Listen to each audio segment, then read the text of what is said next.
Inflation, unemployment, the cities, all very important issues, but they pale into insignificance in the life and duties of a president when compared with the control of nuclear weapons.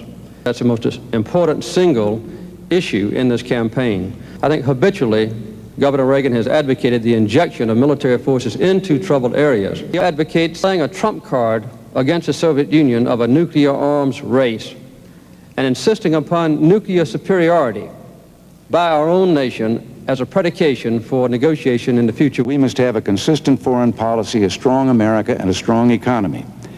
And then, as we build up our national security to restore our margin of safety, we at the same time try to restrain the Soviet buildup, which has been going forward at a rapid pace. The adversarial relationship between ourselves and the Soviet Union is extremely dangerous and belligerent in its tone. In this election especially, what was both the tone and the substance humanity was asking of its leaders, showing them the way.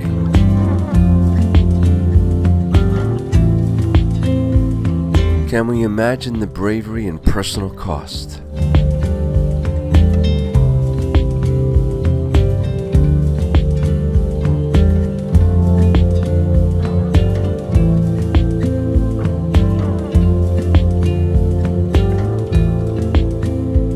The people's tone leading up to this was consistently derided and marginalized by the then Governor Reagan.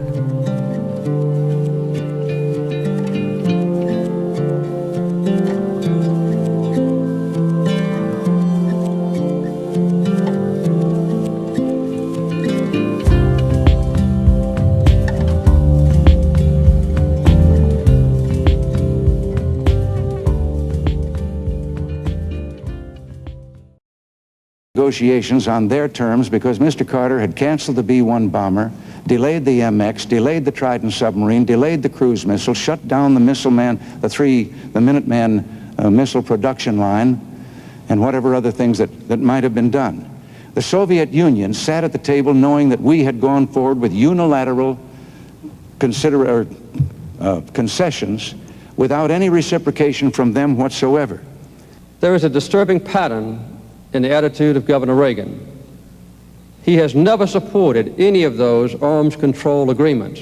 The limited test ban, SALT I, the anti-ballistic missile treaty, nor the Vladivostok treaty. When a man who hopes to be president says, take this treaty, discard it, do not vote, do not debate, that is a very dangerous and disturbing thing. Sunrise on Earth. Morning in America was Governor Reagan's campaign slogan. He won handily, and indeed President Carter's direction was reversed. Here's the dawn America got. Preserving the peace requires more than wishful thinking and vague good intentions. To continue the strategic modernization program which I announced in October of 1981, the need remains for improvements in the command, control, and communications of our strategic forces, and continuation of our bomber, submarine, and cruise missile program. We should immediately proceed to develop and produce the Peacekeeper missile and deploy 100 in existing Minuteman silos and to move to a more stable ICBM structure. We can no longer afford to delay. The time to act is now.